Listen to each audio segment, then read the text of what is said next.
Welcome to Save Against Fear. I'm Grant. I'm Peter. And I'm Jenny. Yep, and that'll be Jenny as soon as I get her on screen. Give me a minute. Okay. I'm working on it. Yeah. Okay, wait. So they can't there's actually multiples see of me yet? me. They can't actually see me yet. Not yet.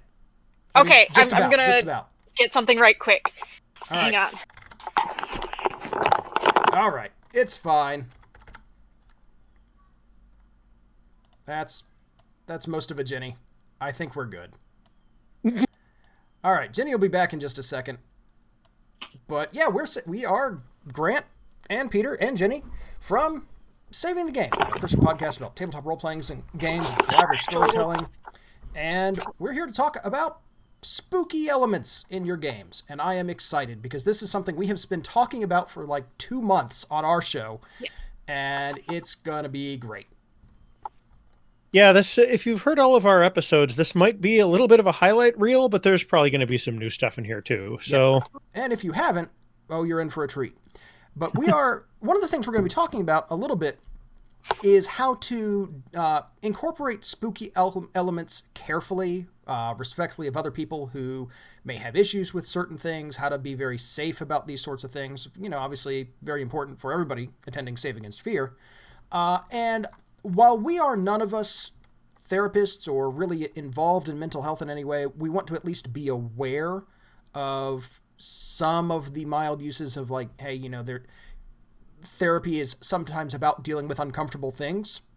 And so that's something that we are aware of and we're going to touch on, though please don't take anything we say as therapeutic advice. We're not professionals. right. You should have attended the other panels for that. All right. I hope everybody's had a good Save Against Fear. I have not been able to attend any of it, for which I am deeply, deeply sorry, because everything I have seen going past in the Save Against Fear Discord has looked amazing. Yeah, I've had kind of a similar experience at other stuff that I needed to do this weekend, but at least we're here for this, Grant. We have participated. Exactly. It's Jenny Canadian made it in Thanksgiving. person once, but you and I have not made it to anything involved with Save Against Fear yet. So there you go. Yeah, Yeah. I'm seeing some fun weekends in chat, so that's promising. Yeah, it's been Canadian Thanksgiving up here, so I've been busy with that. Nice. Entirely fair. Yeah. All right. Couple of notes before we really get into our topic. First of all, we're going to talk for about an hour just as a panel, and then we are going to open things up for questions and answers. If you have any questions, save them until that point. You know, just jot them down or something. I'm going to do my best to keep track of them, especially during the Q&A. If I miss them, you know, don't spam, but don't be afraid to repeat yourself if we haven't answered it in like 5 minutes or it's fine, right? Don't worry about it. And second, I didn't have a second thing, so we should go. All right. Spooky elements. What do we mean when we say spooky elements or spoopy? Pretty much anything that kind of creates that general feel of, I guess, unnaturalness and unease that you're kind of looking for in horror gaming. Right. Are we just talking about horror gaming here, or are we talking about bringing in something to any sort of game? I think we can bring something into any sort of game. I don't think it necessarily has to be horror. I think you can definitely bring spooky elements into a comedy game. It's tricky, but it can definitely be done. Yeah, and I think more to that point, a lot of the time you'll get a certain amount of mileage out of bringing some spooky elements into certain other genres. Sci-fi in particular, like space is a little eerie. Mm-hmm. So if you can, bring some of that into, kind of the feeling of this unfamiliar planet is, you're not expecting to encounter anything otherworldliness. Yeah, exactly. Yeah. You're not expecting to encounter anything supernatural per se, but nothing here is known to you. So yeah, definitely something outside of your experience. Any sort of exploration game, it doesn't even necessarily have to be space travel, can have these sort of spoopy elements. I remember one game in particular that I was in where our job was to get a Spelljammer going again. And that involved a fair amount of travel to find components for it. And it was not a horror game by any means, but there was one particular place we went into. It was like this big water temple. It was unsettling. It was a little spoopy. And it was just enough spookiness to be fun, but it was not enough to like turn it all the way into like a horror game or anything like that. Yeah. No, I love that. Also, as soon as you said trying to get a Spelljammer going again, my thought was, oh my goodness, are we doing a haunted Spelljammer ship? So, you know. Yes. It wasn't so much haunted. It was fungus infested. Okay, that's worse. Oh boy. Yeah. Okay. Oh, great. We were talking about, that sort of alien sort of spookiness. When I think spooky, everything I think of is a familiar element. Just uncomfortable. Yeah. Right? Yeah. Alien is very spooky, don't get me wrong, but I think rats and fungus and spiders and snakes. Our last episode that we recorded was all about pests and creepy crawlies, right? All of that sort of thing. But there's so much atmosphere you can put into a spooky scene that comes even just from darkness and sound descriptions and all that sort of stuff. That's all very familiar, but is either out of place or is triggering something that says, this is bad. Yeah, like a piano recorded backwards. Because instead of the standard like sudden sound with a drop off, it's crescendo into a sudden drop off. Yeah, that's real weird. Stuff like that. It's basically Uncanny Valley stuff. Yeah. I think the way that I personally differentiate between spookiness and like outright terror and scariness is level of Uncanny Valley, and would I put it in a haunted house for kids? Okay, yeah. Like in any capacity at all. Because like, I would not, have somebody running around with a chainsaw in a kid's haunted house. That's not a thing I would do. Sure. Would I put a spooky, weird fungus person in a kid's haunted house? Yes! I would do that. Because it's something that is familiar that has been made slightly unfamiliar. Yeah. Okay, it is, just to quick clarify, are we talking a Myconid?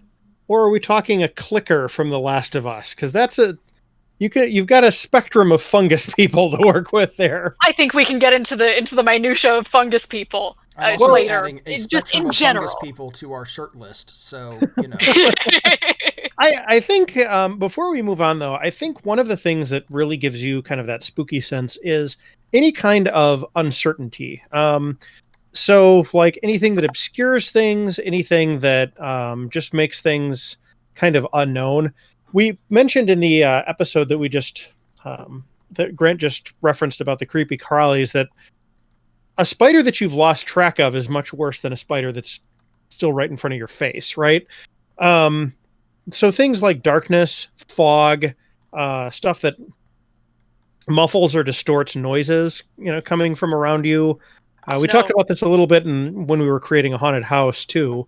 You can get kind of this feeling of, what was that? And it's good to have that kind of uncertainty in there without necessarily the certainty that it is something horrific. Because the spookiness, I think, comes from, is that just rats or is that something much, much worse? Sure. And so much of it is little red herrings as well. You turn the lights on and it's just a pan at a funny angle, right? You get a couple of red herrings, a couple of false starts, and then they're like, okay, this is weird, but how weird is it actually? And then, oh no, that's actually weird. Yeah. I've got a 4-year-old. I can't tell you how much I have to explain to him because he's exactly that age. Everything in your room is exactly the same when the lights are off as when the lights are on. It's the same stuff. The darkness didn't change anything. But of course, he is at that age where he's like, but I'm afraid of the dark. Mostly because I think he thinks he wants to be afraid of the dark. Okay. Most of the time, he's happily singing to himself until he falls asleep in bed. It's fine. But at bedtime, when it's time to actually go to sleep, he's like, I'm afraid of the dark. Can you stay in here? It's like, I don't think you are really. But that's the idea that I have to keep explaining him. This is all the same. And I had to do the same thing with my older child when she was that age. It's like, this room is exactly the same.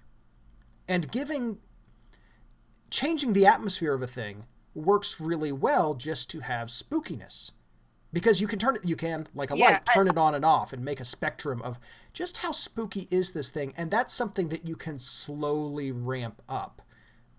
Yeah, I think it's also something, it's a useful thing to take away. Like you give a red herring. The characters know it's a red herring. Give another one. As soon as the players start saying and predicting, oh, now we're going to do this and it's going to be whatever, that's when you have to stop. And that's when you have to completely change tactics and come up with something else. Yes. Because as soon as they predict, you must then, they have become comfortable, and then you must uncomfort them a little bit.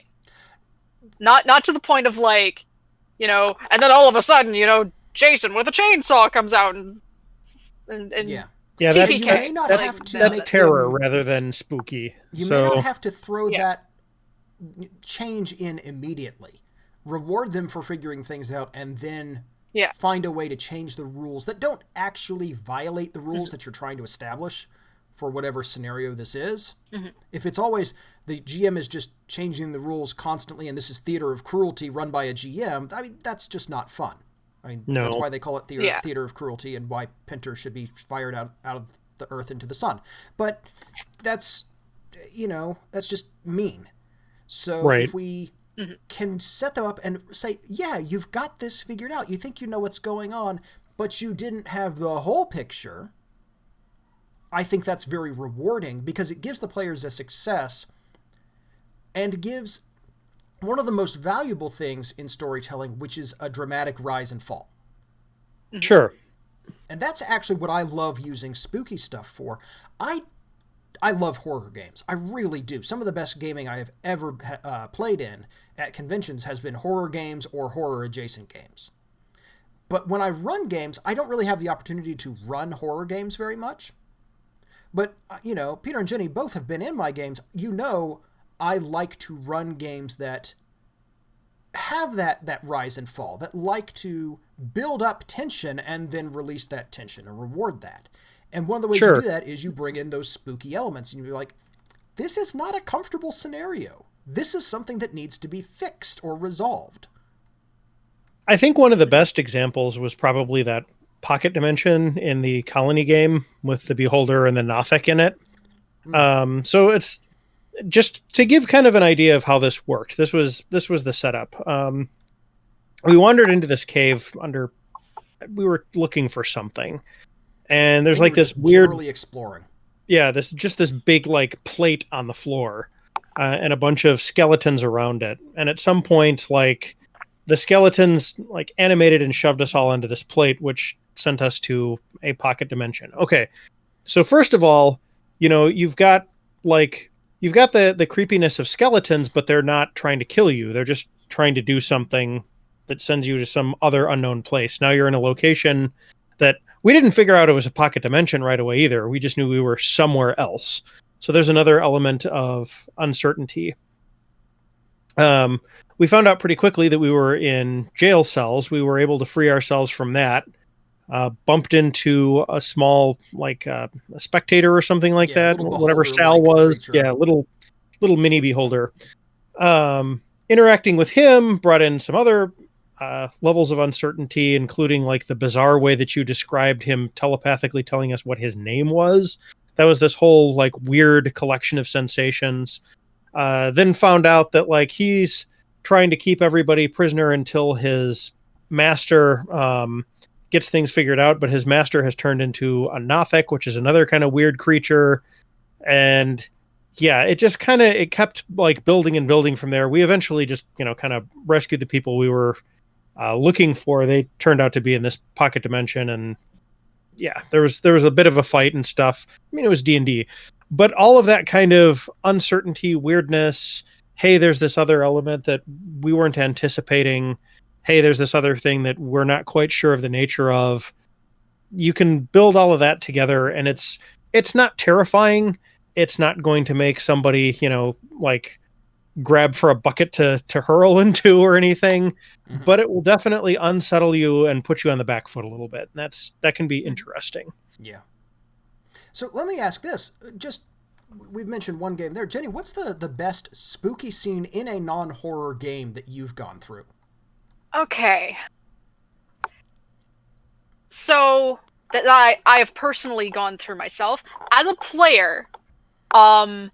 It had to have been a Delta Green game that I was in, where I was playing a medic.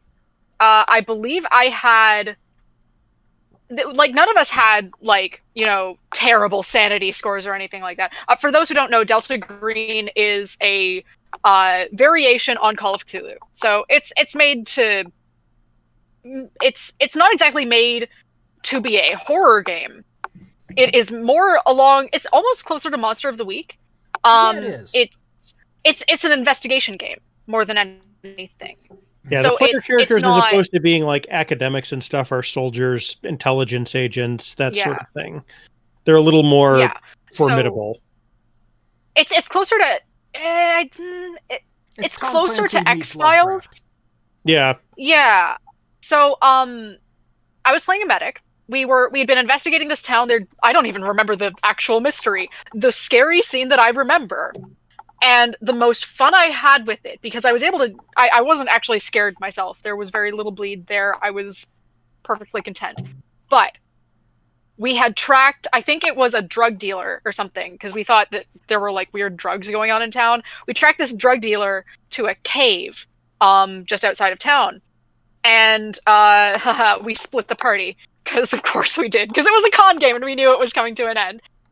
So I went down one pathway, the other group went down another, and I came face to face with this monster that looked like a blown glass sculpture. And I rolled very poorly on my sanity check, and the GM looked at me and said, "Okay, you've gone insane. Congrats, you've gone insane. How do you do that?"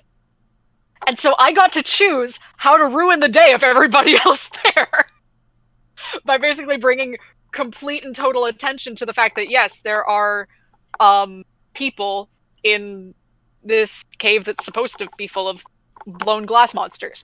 Right. And I chose to be thoroughly inconvenient and scream and run and scream and run. I think that's probably one of the best ways that it's gone. And I think a big part of that was the way the GM built up the tension over the course of the game. As you slowly find out more things about what's really going on, you slowly realize how little you actually know about the setting that you're in. Right. And so it's one of those things about knowing what's the name of that bell curve where it's like the I call it the curve of knowing, where it's like, you know something, you think you know a lot about something, you realize you have enough knowledge to know that you don't know anything about something. Right. I know that the Dunning-Kruger effect is when you know just enough to think you know a lot. I don't know what the actual curve is called. So yeah. But going through that curve is probably one of my favorite ways to experience horror myself.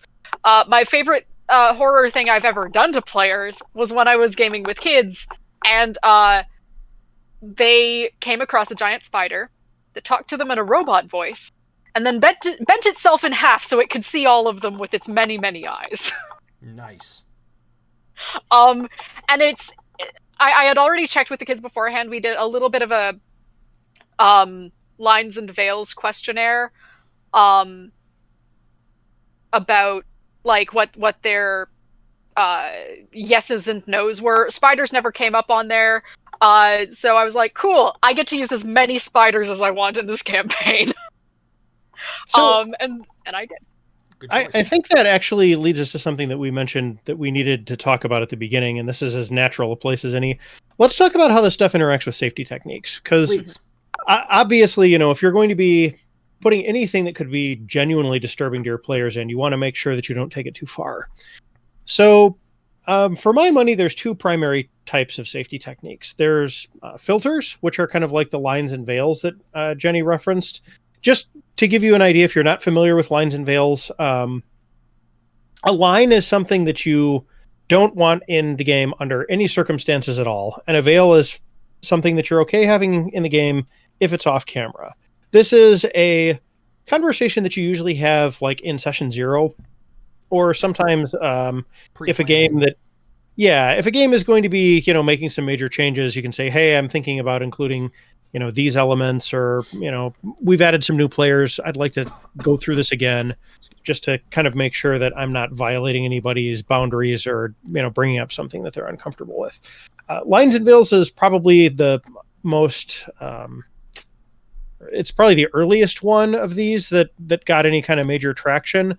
Recently, Monte Cook Games put out a consent checklist that's got kind of like a pre-filled out list where you can be like, yellow, red, or green on those. Honestly, having used both, while I appreciate the effort and the professionalism of that consent checklist, I really like Lines and Veils better. I think it allows you to be more specific about what you really don't want in there as a player. I think, off camera or hard no, or yeah, fine, include this, is better than red, yellow, green, because that's kind of left ambiguous. That said, I think that if you are going through and doing Lines and Veils for the first time with a new gaming group, having a copy of that list off to the side where you can look at some things to kind of jog your memory as to what might set you off, awesome thing to do. So that would be a filter. The idea is to kind of take out material that's going to be upsetting or damaging even to players before it even gets into the game. And then also, I would say there's a second type of safety techniques, which I would call breaks. So that's, kind of like the X card, where you've got you've either got a card in front of you or one in the middle of the table that you'd, tap or hold up to say, whoa, stop. This is becoming too much for me. This may not have been something that I was aware of ahead of time, but I can't handle this right now. We need to take this story in a different direction. Right. There's also one out there called Script Change, which is much more granular, but I think the simplicity of the X card is probably good for people that are using safety techniques for the first time. If you're really into story games in particular, I think you'd get some mileage out of Script Change because it lets you engage with the game on more of a meta level using specific tools, and there's some neat potential there to do more than just keep the game safe. But the X card will get the job done. And you want one of each. You want a filter and you want some breaks. And you want to kind of identify what you're using and get it all established and get everybody bought in ahead of time before you even start playing your first session. And that buy-in is critical, because these safety techniques don't just establish, you're going to be safe, this is how we're going to be safe during the game. It says it's okay to play this game, because even if it's going to be something that is going to be scary, right? We're going to do a horror game or whatever. You're cool. It helps people buy into playing the game, knowing that there's things they can lean on if there is a problem and that they've eliminated some things. It's like safety equipment when you're doing, something outdoors or something like that. It's like, I don't want to go rappelling unless there's actually a safety line and I'm wearing a helmet, I would like to be smart about this. Yeah, how'd you like to get on a roller? Sorry. I've had to take fall training before, or not fall training, but like heights training before, because I was very briefly in a very terrible industrial working program. But one thing I will credit this school with, when they were doing their heights and safety training, they said, never work with anyone who takes this lightly. Yeah. If you see anybody taking this lightly, you walk off the job, and that's it. Yep. And if you want someone to back you up on that, you come right back here and you tell us, and we will go after them. Because you don't want to work with somebody who doesn't care about you, and you don't want to play a game with somebody who does not care about you. Yeah. I guarantee that every single panel at Save Against Fear has talked about emotional vulnerability to some degree. Yeah. Gaming is opening yourself up to be emotionally vulnerable. You do not want to do that with people you don't trust and without safety mechanisms in place, because you may not know everything that's going on in your own head. I certainly don't. Right? Yeah, and that's just magnified with anything with horror elements in it. I mean, this is kind of like you're probably fine riding a bicycle without a bunch of safety equipment down a calm residential street that you're familiar with. Lord knows members of my generation did it for years, and most of us are still here. Accidents did happen. I've got elbow scars to prove it. Yeah, but you're probably going to be okay. How'd you like to hop into a roller coaster without any kind of restraints or safety things? Because that is not something I'm going to sign up to do. Mm-hmm. And this is closer to the roller coaster than the bicycle. Yeah, it really is. I'd say especially so because you don't know what turns and twists the roller coaster is going to take. Exactly. During a horror game, or even just a mildly spooky game, you might find a new trigger. Mm-hmm. And that can happen. I've actually had it happen in a non-spooky game before, where somebody was like, oh, I guess I'm not over this thing that I thought I was over. Yep. We have to stop. And the game stopped. It's happened in games I've run, people who just show up with a lot of things that they aren't really fully aware that they have issues with. Because gaming is an escape, but that doesn't mean that you're leaving everything going on outside of yourself, at the game. You're not coming in tabula rasa. So. Yeah, worst thing that ever happened to me at a gaming table was somebody attacking, or at least a con game table, was somebody attacking an anthropomorphic cat NPC that wasn't doing anything shortly after my wife and I had lost our actual pet cat that we had both been really fond of. Yep. I couldn't take it. I tilted, it was, and it's like, if you had asked me about that sort of thing beforehand, maybe with enough thought I would have gotten there, but it was like, I've heard good things about Pugmire. I'm going to sit down and try this.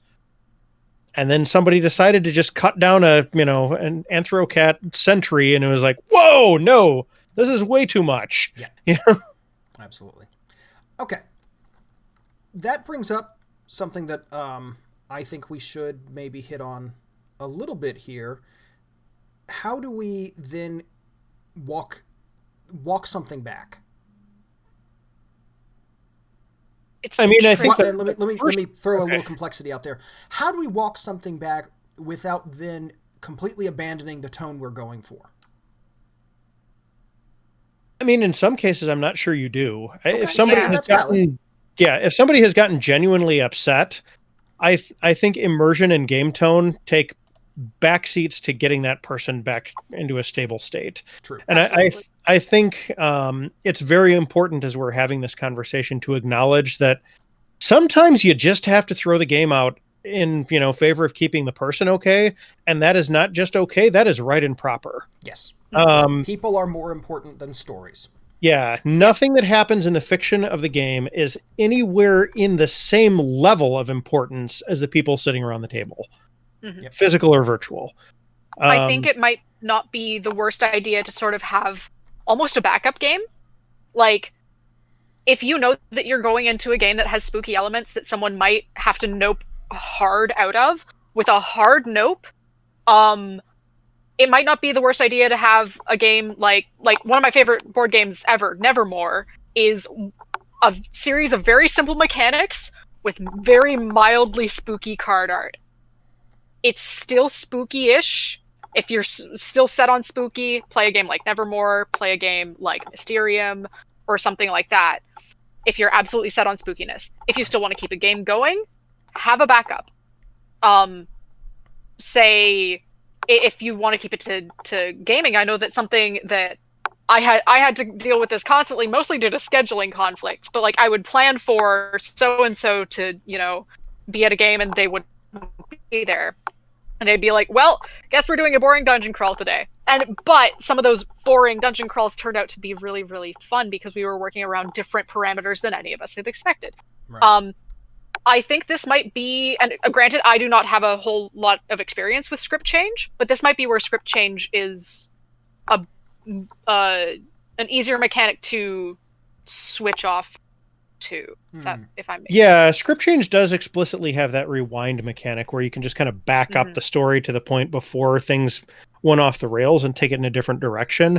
But even without it, even just with the X card, I think as a GM, that's a good thing to kind of keep in your head as part of your toolkit. Is it's like you can just rewind the plot until it's not something that's just totally screwing with somebody, and take it in a different direction.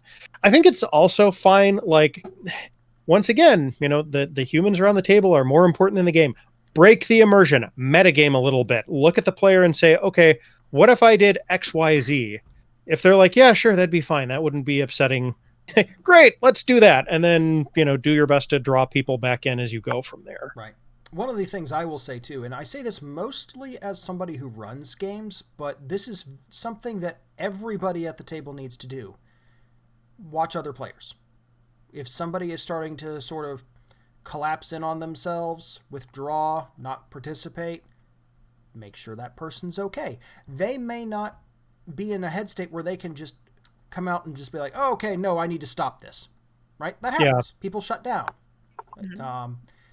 Make sure... Freeze is one of the fear responses. Yeah, it really is. Yeah. And especially if you... This is something that I do.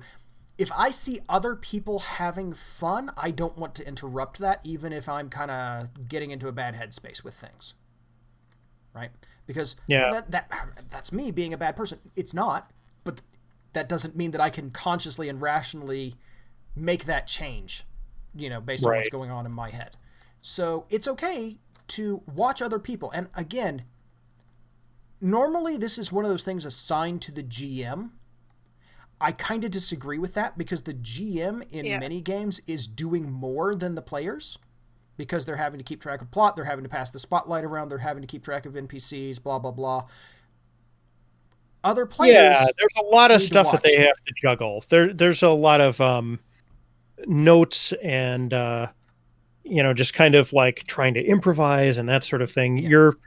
Your attention is so taken up by just kind of keeping all the plates spinning that you need to keep a game functional that you may lose track of some of those elements. But another player, keep an eye on the people to your left and right, or keep an eye on to the people, 2 seats around from your dominant eye. Or, unfortunately, due to the pandemic, we're all gaming online these days. And I know both our Saturday group that we're all in and my Sunday group, we don't use video because bandwidth issues and that sort of thing.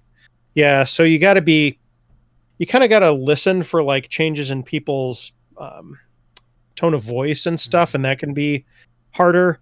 I think also, if you're going to have that little access to people, it's probably not good to introduce a lot of these elements unless they're pretty lightweight with a group that you aren't pretty darn sure that there's a significant amount of trust built up in already. Yeah. Like our Saturday game would be fine to introduce some of this. I'd be a little more hesitant in the Sunday game, just nothing against the Sunday players. They're great. I think I've even got one in the chat here, actually. Yep. But I haven't been gaming with them for like a decade like I have with you guys. So one thing that literally just came to mind. I wish I'd put this in the notes. I wish I'd come up with it beforehand. But I think this may be a strength of online gaming. If you are feeling uncomfortable, you can pass a secret note. Mm-hmm. And it doesn't even need to be secret. I'll say this. In our games, we often have voice going, and then there's a side conversation happening in chat.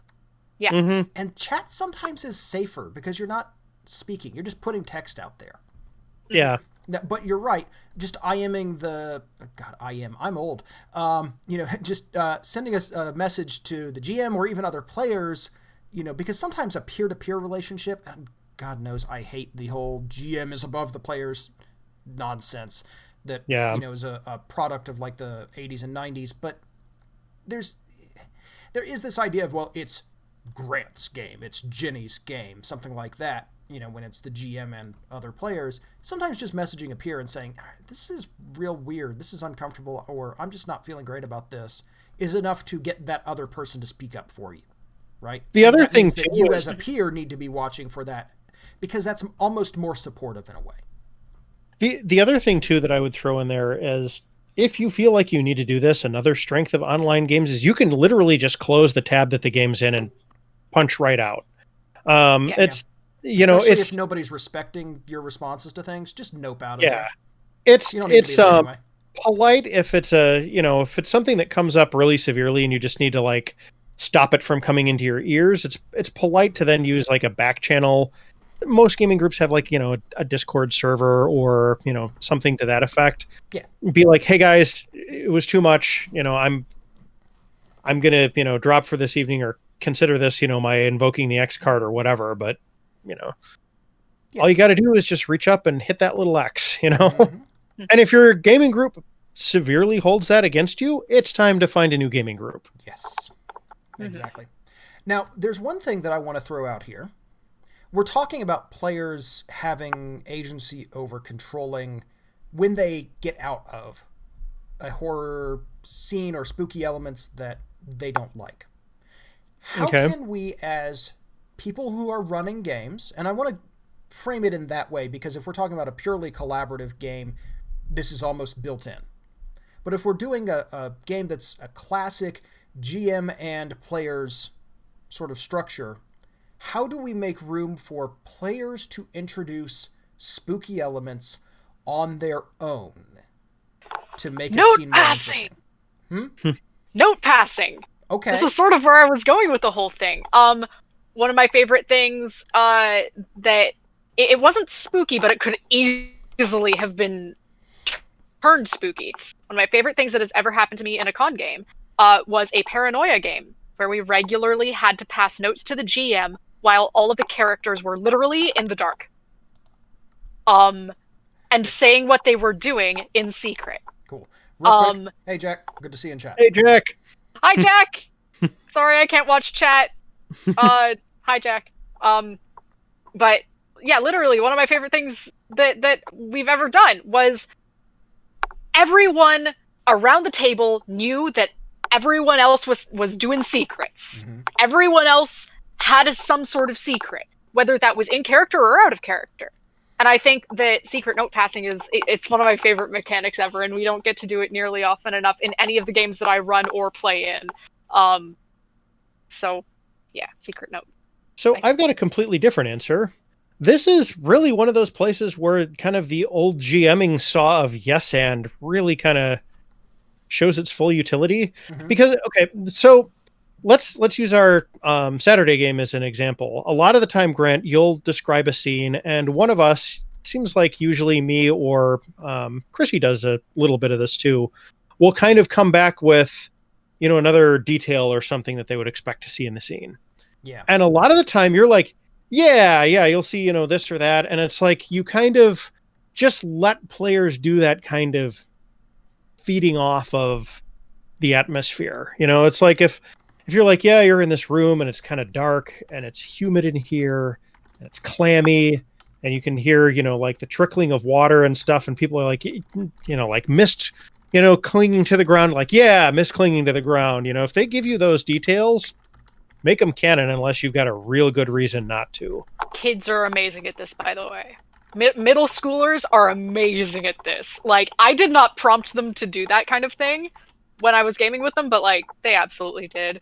There were also times when I'm an improv GM, so I'm generally like working off of whatever players are giving me. So there would be days when the whole group would be there and I'd be like, what do you want to do? Tell me what you want to do today. And just give me general terms. What do you want to do?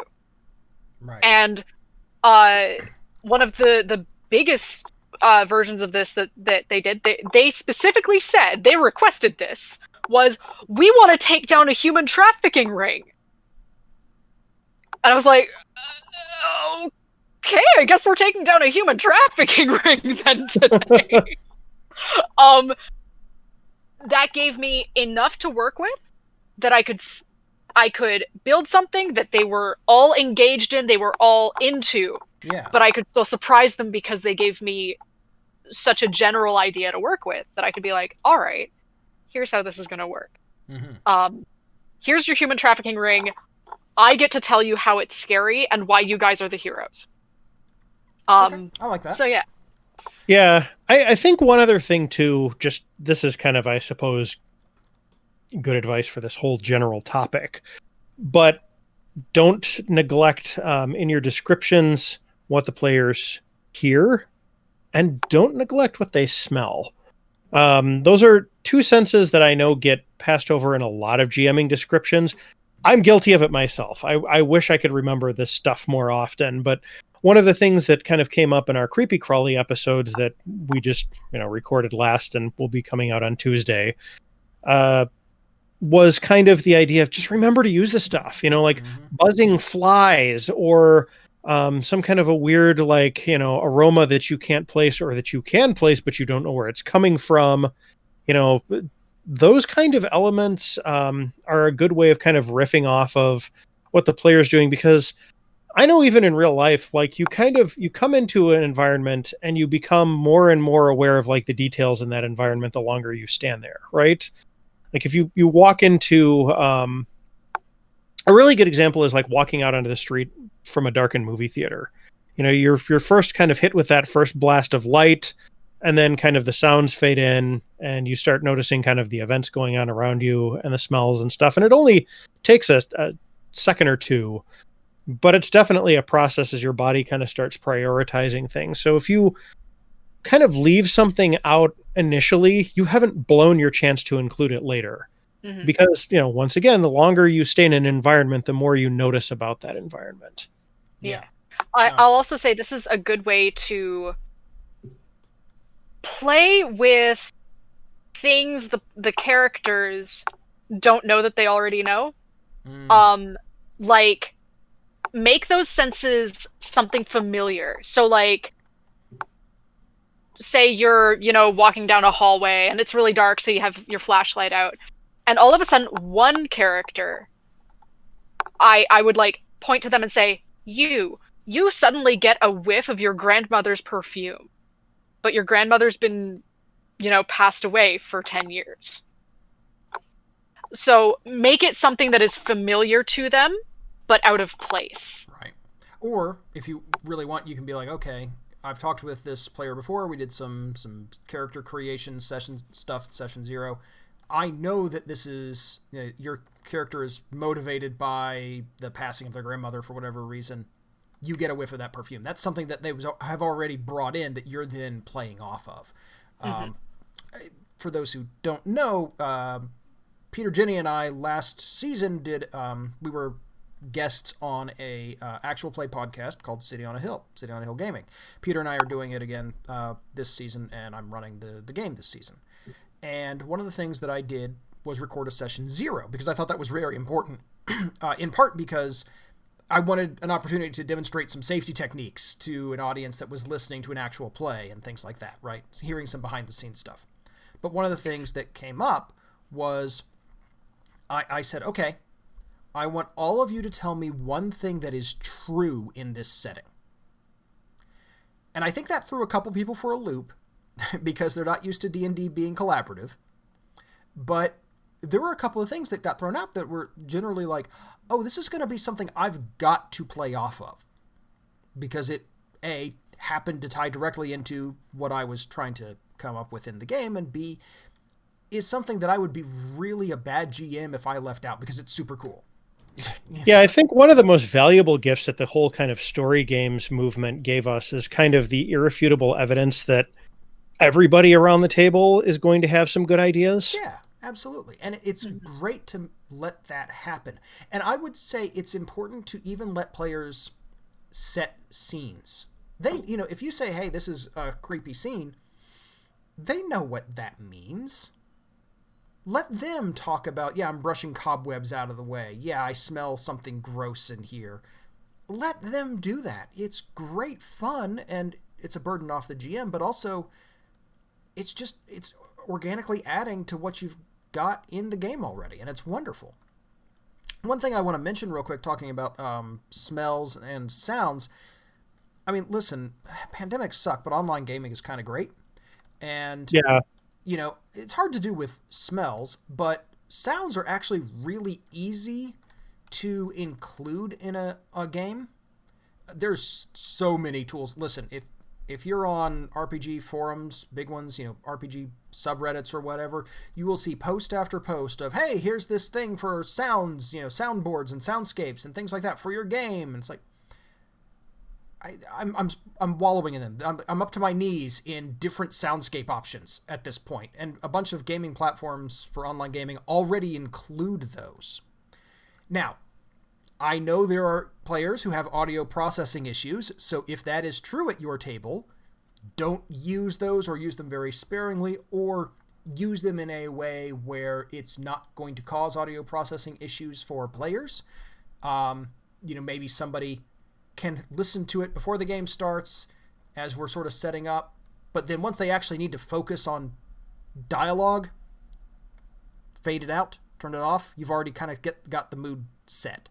But if not, cool, take advantage of that. Again, just be respectful of your players and aware of what they need and want. But that's so much fun because everybody's already listening with headphones. Take advantage of that. Right. Mm-hmm. We all have sense memories. You can describe senses as tastes. Oh yeah, it smells like how something would, something gross would taste, or smells how something wonderful would taste. Taste and smell are so closely interlinked. We don't often have an opportunity to use the taste sense in gaming because very few people are going around licking things. But I said very few. I said very few. The middle schoolers are wild, is what I'm gonna say to that. But I know. continue. I have run my 8-year-old through the first section of Lost Mines Phandelver, and I'm pretty sure her Dragonborn licked something at least once. I'm just saying. But go ahead and use those senses, that taste sense as a smell, because they're so closely linked. You can do that.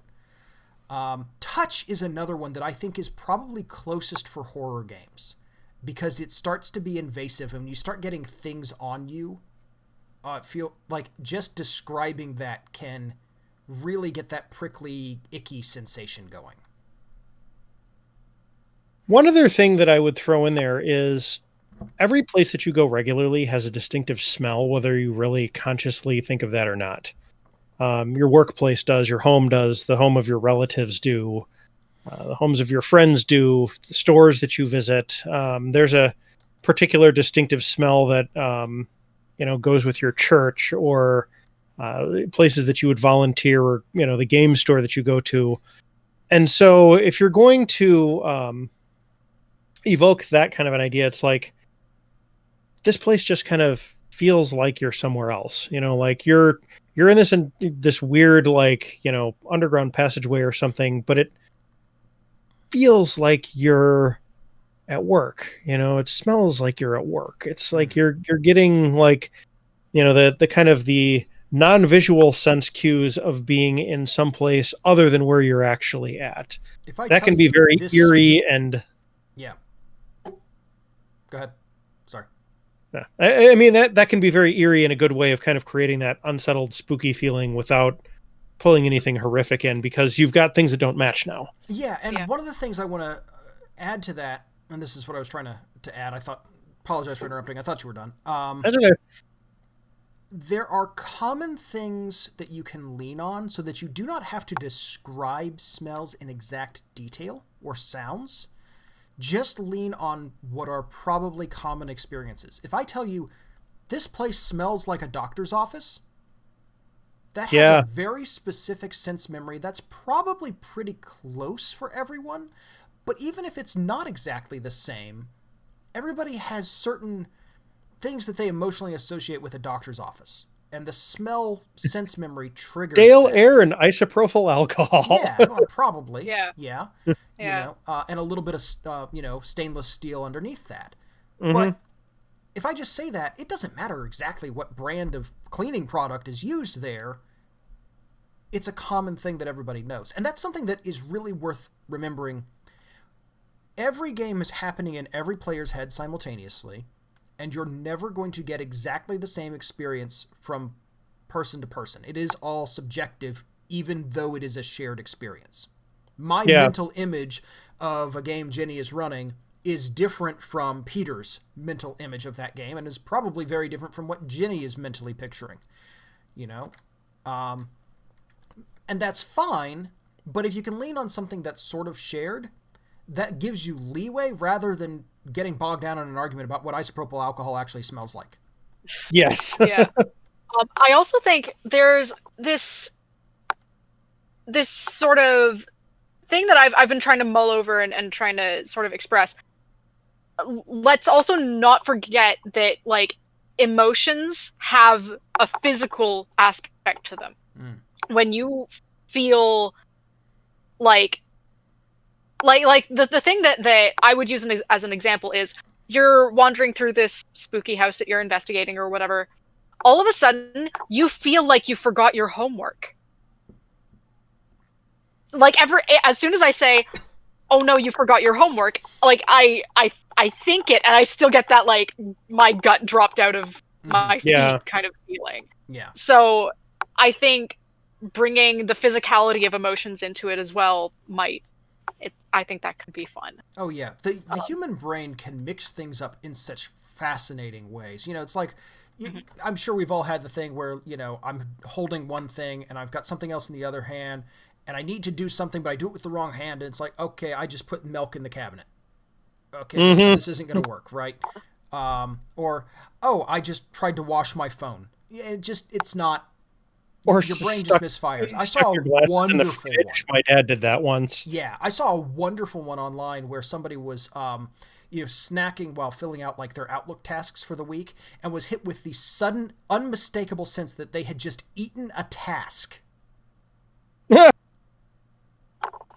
And it's the brain. The human brain is weird, right? Yeah. And so leaning into some of that weirdness with your description, because you're not limited by trying to trigger exact things in people's brains physically, but if you can describe it, you can sort of create that emotional and mental jog that makes people kind of go, oh yeah, I know what you're talking about. Oh yeah, ooh, I had that happen once, and just get that little trigger. And I think horror is a really interesting exercise in empathy. Yes. It's a weird, not quite negative empathy. Yeah, that's all I have to say on that. I thought I'd have more to say. No, actually, I think that's a valid point. This is jogging off the topic very slightly, but empathy is critical in horror games because you need to continue to feel in order for it to have any impact.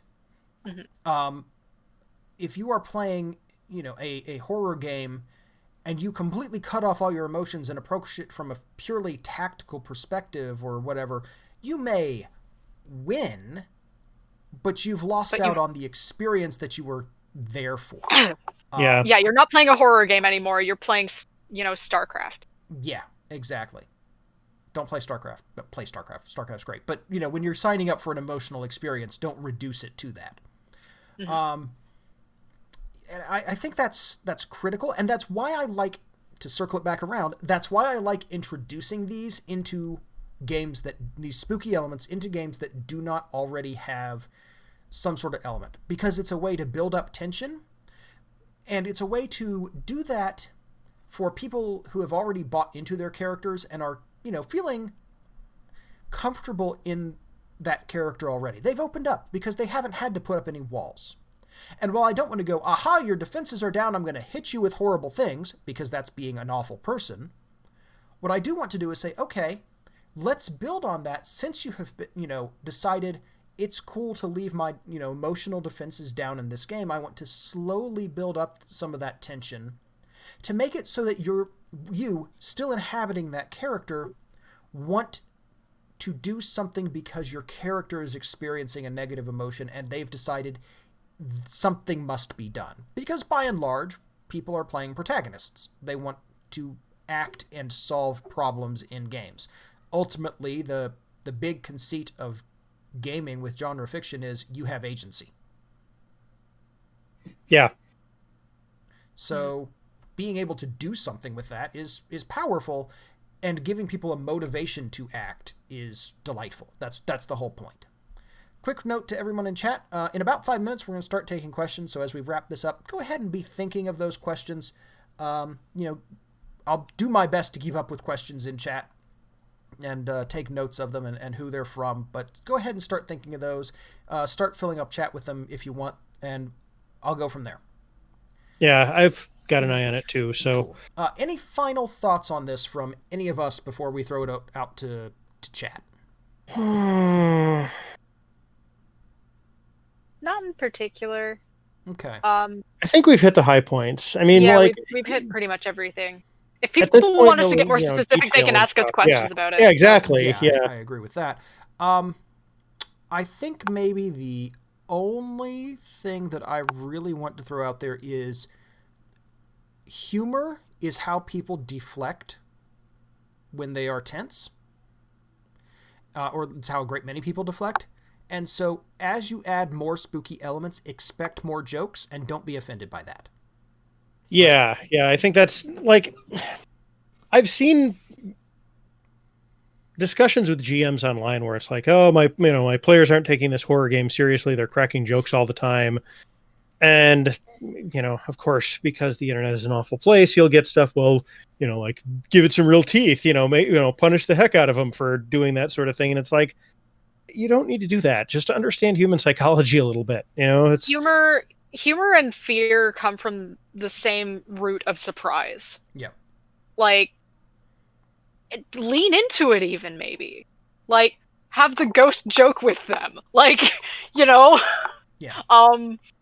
Humor and horror have the same base root. It's not uncommon. And you'll sometimes see them combined in humor all the time. Or media, rather. Like, who here has seen Shaun of the Dead? It's a solid movie, Yeah. It's got some humor and some horror in it, and it's, you can kind of... The other thing, too, is I think a lot of GMs don't realize, like, Grant, you were talking about that kind of dramatic rise and fall or, tension and release kind of a thing. You need to have kind of that up and down emotional cycle. You cannot just ramp everything up to, maximum tension and just hold it there vibrating for like an entire 4 to 6 hour gaming session. You can't do that.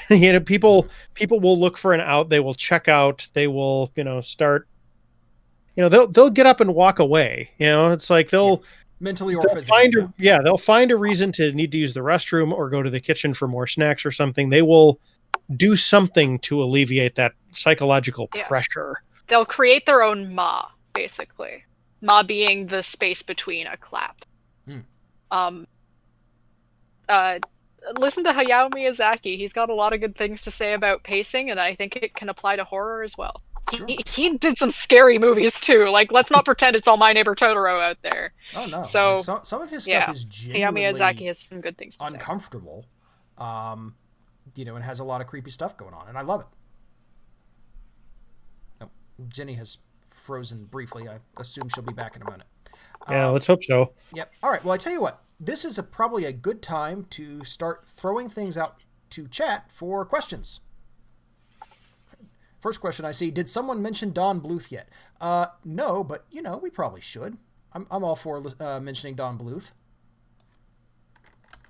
Don Bluth definitely is one of those that we can go to for, oh, that's creepy. One of my favorite podcasts that is semi-defunct at this point, which originally started as the Gameable Disney podcast, is now, they went through Gameable Pixar and then Gameable Saturday Morning, and it's sort of on a hiatus while Chris Newton, deals with being a parent and everything else going on in the world. Yeah. They were talking about, in one of their bonus episodes, Secret of NIMH, and how the owl in Secret of NIMH is the best dragon that has ever appeared on camera in an animated film. And I've always thought that was exactly right. That idea of this lair is terrifying. It's full of like bones that are, and they're like mouse bones and rodent bones, but you've already sort of bought into our protagonists are mice, so that's terrifying. And then you have this huge, weird, blind owl looming down, and it's just terrifying. This almost opalescent sort of glow in its eyes, and it's just, woo, no, wow, that's a lot bigger than I am. Yeah, size, I suppose, is probably something that we didn't really mention, but things can be, spooky or alarming just from their sheer vastness, and it doesn't even have to be something threatening. Like, A really good example of that is you ever watch those like scale comparison videos of anything, Yes.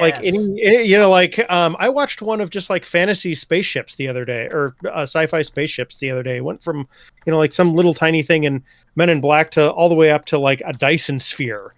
And it's just, you start watching as they get bigger and bigger, and they, put like reference objects, and like, this is a person, this is a truck, this is a commercial airliner. And it's like, that's getting real big. Like that's kind of unnerving, Mm-hmm. I mean, personal thing. I live out kind of in the country. The town that I live in has 7,600 people in it. The largest one that's within a half-hour drive is about 150,000 people.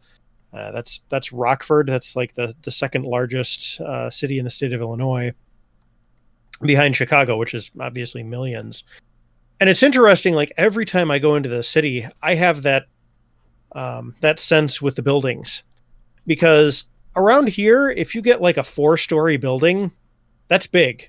You go into the city and you've got, things that go up so high that you're in like this perpetual shade area, even at high sun, because of the buildings. You're in the concrete canyon, as they call it. And it's like just the size of something can be eerie on its own. I don't think the building's going to step on me. I don't think the building's going to fall on me. I don't think the building's going to it's a building. There's very strict codes for skyscrapers and stuff. It's whatever. It's not inherently threatening, but the fact that it's just so big is eerie on its own. I think Twin Peaks also did this really well. There's a character there called the Giant, and they got an actor in who has gigantism, and he's still definitely a human being. Mm-hmm. But he's like 8 feet tall, and it's like just bigger enough that it's like, I'm like, really? You're probably human. But like, what if you're an alien though? Wearing a human skin? Like, it's just, there's this little bit of, oh, that's unexpected. Big Fish did that very well as well. Mm-hmm. Big Fish, okay, fun fact. Big Fish is one of my favorite movies. It was not particularly well reviewed necessarily or well received, but it's one of my favorite movies, and not just because it's the movie that my wife and I watched when we first started dating. But it's kind of this delightful trip through Americana, and like the idea of the American myth and how America makes myths. And there is a character like that, Jenny, who's just this huge towering ogre or cyclops-like figure. And yeah, it's unsettling. And it's designed to be unsettling, even though it was friendly. Yeah, you can also do this with camera angles a lot. We're getting way off of gaming here, but Twin Peaks did that a lot with camera angles as well. They would put the actor with gigantism, in a low-ceilinged room to really bring forward that effect of, wow, this guy is not in his element. Yeah. Okay. The counterpoint to that, real quick, if you go to Disney, everything is 9/10 scale, because you feel bigger and thus more in charge of your surroundings. Okay, so here's kind of a funny sure, actually last thing, and then we got a question that I want to go to. So yeah, this was something that was used it was quite a while ago. It was back when Phil Klein was the police commissioner of the city of Chicago. This was like 90s or early aughts.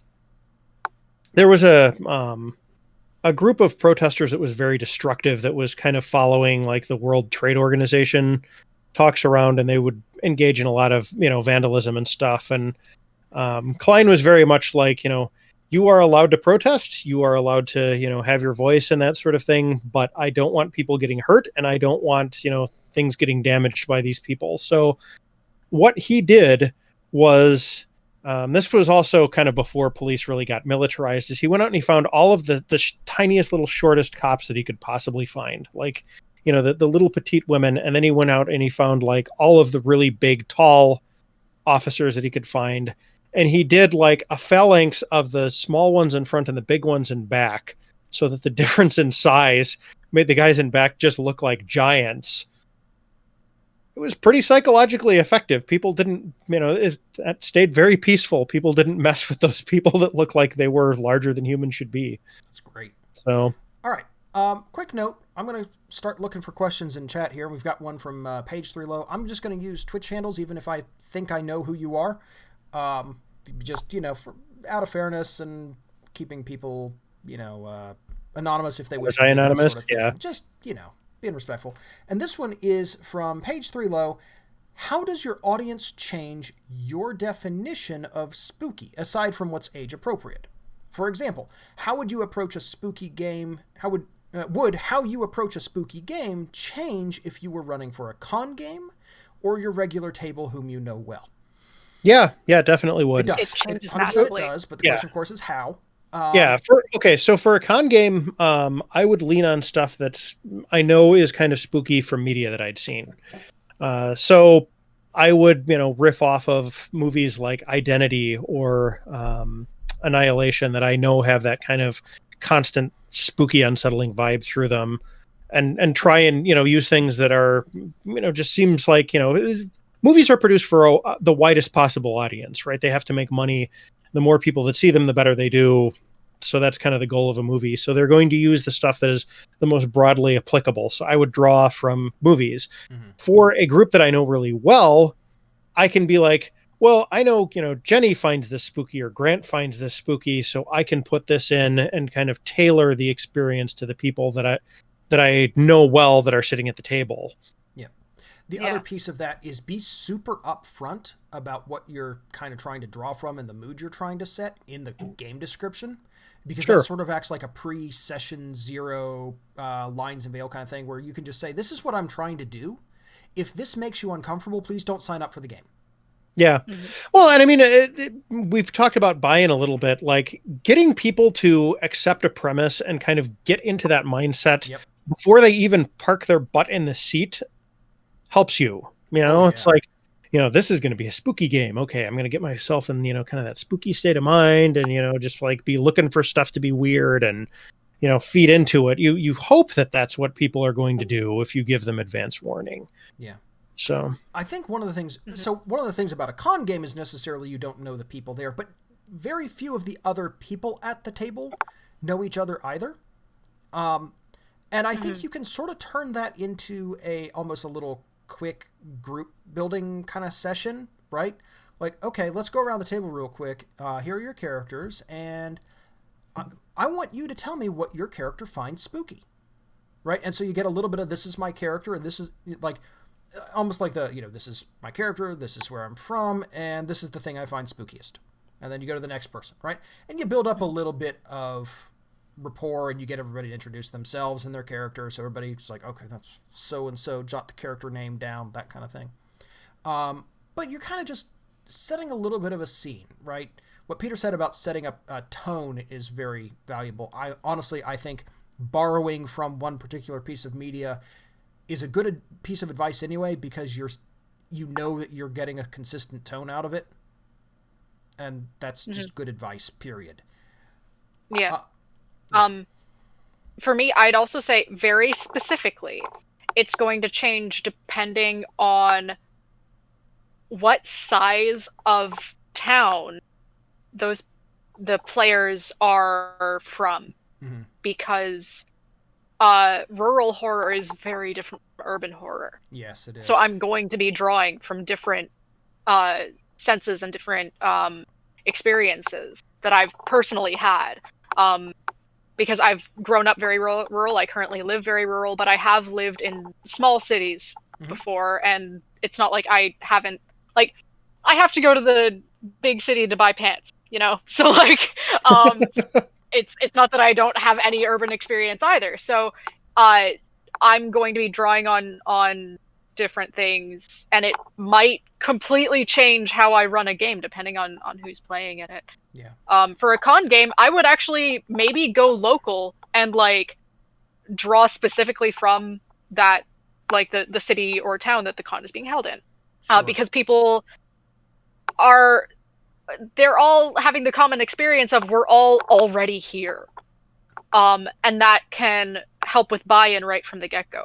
And it's also cool because in a way, it lets you sort of teach the rest of the table about something else cool going on in this place and tie that experience to this moment at the table, which is really fun. It's like, oh, not only am I going to get spooked, but I get to learn about this particular ghost in St. Louis or whatever. Like, that's fun. Yeah.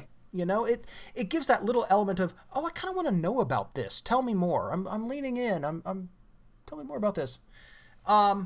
Anything you can do to like grab people and pull them in is good too, because like we've said numerous times, and probably we'll say several more before this panel's over, this stuff runs on engagement. It's the more that you can get the players to like buy into this and accept and, you know, be like a willing participant in this instead of just a passive consumer of it, the better it's going to go, not just for that player, not just for you as the GM, but for everybody sitting around the table, the other players included. Yeah. One last thing on this. Jenny, we're talking about the size of the town. The size of the group matters enormously for horror, that too. If I can sit down with like 2 or 3 players and have this really intimate experience, that's wildly different from running a con game for like 11 people or some nonsense. Yeah. Where it's like, okay, I got to find some common ground that scares all of you, that you can all relate to, and that doesn't disrupt what is already an unwieldy group. You know, one of the best GMs I've ever played under is a buddy of mine who does a bunch of stuff through the Gauntlet. And his mage game for 8 people was a masterpiece. And I don't know that I could ever run a game like that, because 8 people is enormous. And it's just, you know, he was really good at characterizing people and tying everyone in to this game. And I don't think I could do that. I just don't think I could. And there were some spooky elements in that game, but a lot of that did have to come from players. And that was really one of my first experiences with a really collaborative sort of thing where we're like, wait, I get to tell you what this is like? Really? Huh. Okay. I mean, this was super early in my gaming experience, right? Right. But it's like, oh, I get to make things up like you do. Cool. But you Pass know, that narrative control. it is. And you can do certain special things with really small groups that you can't do with big groups, to the point where I would also maybe recommend, if you're going to have like a spooky session, change the setup for your game. Like, if you've got, let's say we're back to in-person gaming here, okay? Maybe don't have the big table out in front of everyone. Pull everyone in like real tight around a smaller table. Get everyone leaning in a little more. Dim the lights a little bit and have this more intimate gaming session where we're all sort of huddled together, right? Put a candle in the middle of the table or something silly like that. I mean, play up the atmosphere, but build that atmosphere and make it feel more like we're this small group and there's this big, heavy world out there that's scary. Yeah. The other thing that you can do sorry, go ahead, Jenny. Okay, just sort of building off of that, one of the more fun single session things that I've ever gotten to do is one time my boyfriend Tyler managed to come and visit for my birthday. We are long distance, very long distance, and he managed to come and run a Dread game for me on my birthday for me and my friends.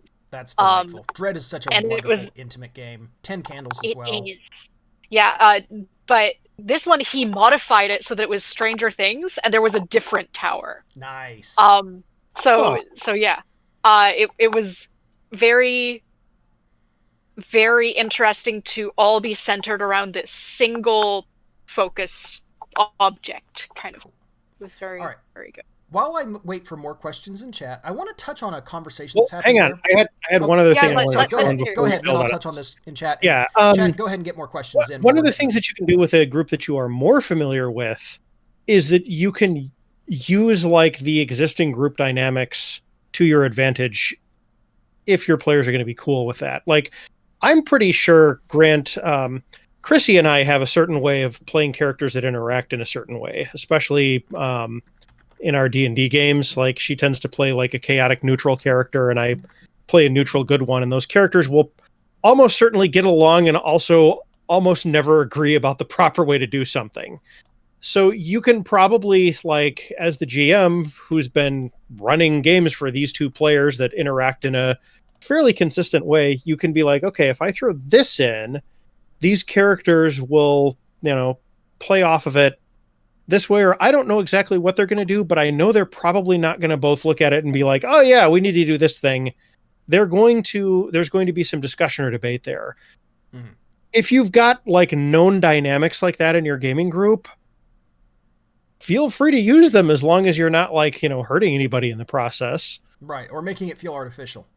Yeah. That's the big thing. Let it come up naturally and organically, and you can poke and prod people towards that, but don't be like, I need you to do this thing, or, hey, your character does. No, please don't. Your character doesn't do anything. My character does things. Although, I will also say, if you have a player at the table that has GM'd before, now would be a great time to pass them a note and be like, I need you to sow discord among the player characters right now, because it's going to be really, really fun. You say that. It does not have to be somebody who's GM'd before. Everybody knows which player at the table will sow discord. That's true. But, like, the one that isn't going to bust immersion for no good reason. Right. No, like, I'm playing a Star Wars game on Mondays. I know if I were running that game and I needed somebody to sow discord, I know exactly which player I would go to for that. And he would do it in, like, the nicest and funniest way, and we would, within 15 minutes, be on two completely different sides of things. And it'd be wonderful, right? Like, it would never be hurtful, but we would definitely be like, no, you know what? I think my character would shoot your character right now. Yeah. or even like, no, I am very firm about this. It has to be the vanilla ice cream. It's just like, yeah. Okay. I'm going to answer this question from Sock Puppet Auto, and then I want to go back to a little bit of a discussion that's happened in chat right above that. But Sock Puppet Auto asks, how do you come up with the cognitive dissonance descriptions? We talked about cognitively dissonant descriptions of things. How do we come up with that? And I think part of that is, for me, read a lot and look for authors who do this well and steal shamelessly from them. For me, it's have a mental illness and have cognitive dissonance all the time. Also like, works. I am at a point currently in my life where I can grapple with my mental illness in a very meta kind of way. Not everyone's going to be able to do that, and that's fine. But I know that I can't trust my senses all the time. I know that, and I can take directly from my experiences with my mental illnesses, and especially my delusion-related mental illness, and just have fun. And that sort of also takes the bite away for me from my delusion-related mental illness. Mm-hmm. Which is, for those who are really curious, it's agoraphobia.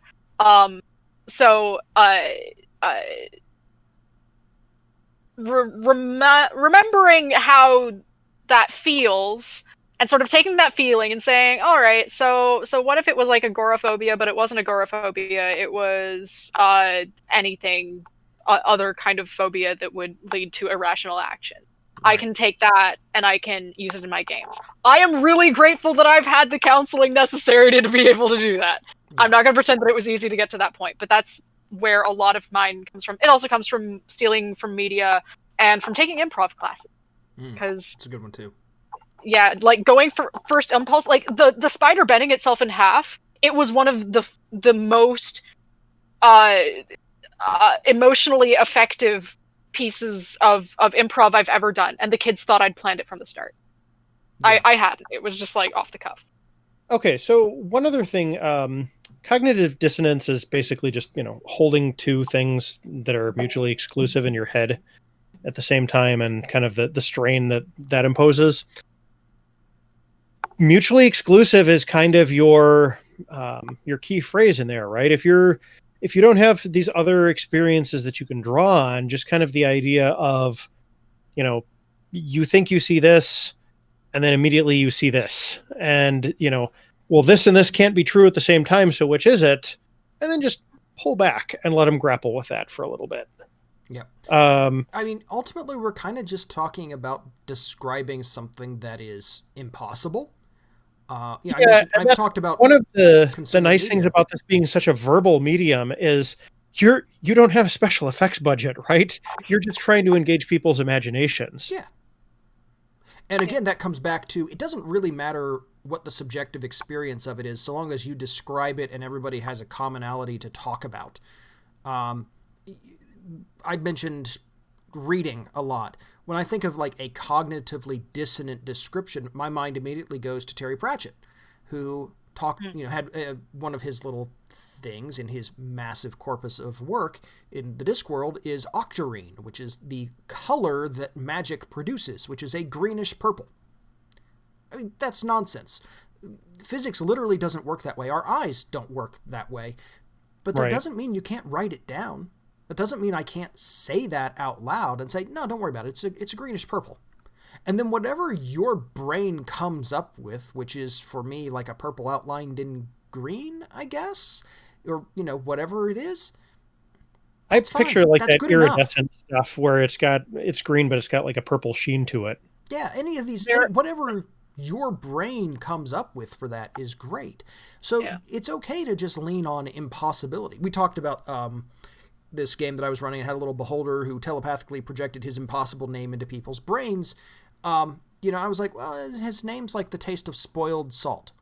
Okay, well, salt doesn't really spoil, but that's a fun image to go with. And again, it's a sense that is not normally used for a name, so that's exciting. And so you get two kind of forms of cognitive dissonance, something that is impossible, something that isn't a name, and both of those are a name together. That's weird. Some of it is practice, some of it is just consume media. And this is true of any creative form. If you are GMing a game, read a lot. Just read constantly, because you'll keep finding things that you want to include in your game over and over. I mean, I got my copy of, my library copy of Jonathan Strange and Mr. Norrell over here, and I guarantee some of that's ending up in a game at some point, Right. Oh, right yeah. Behold. Mine's back in the other room, but it's so good. Yeah, I mean... Best villain I've probably read in anything ever. Yeah, and I'm just using that example because it was within reach. But that's, I'm trying to consume more, and that helps me enormously. Mm-hmm. Okay, so there's a discussion that was happening in chat. And again, keep the questions coming. Don't be afraid to create a backlog of questions, chat. We can handle that.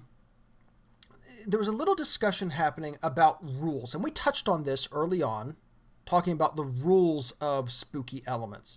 Right? There's a set, and page 3 low, and JSwan 1999 are talking about this, where there are rules that seem to be present, but you're not sure what they are.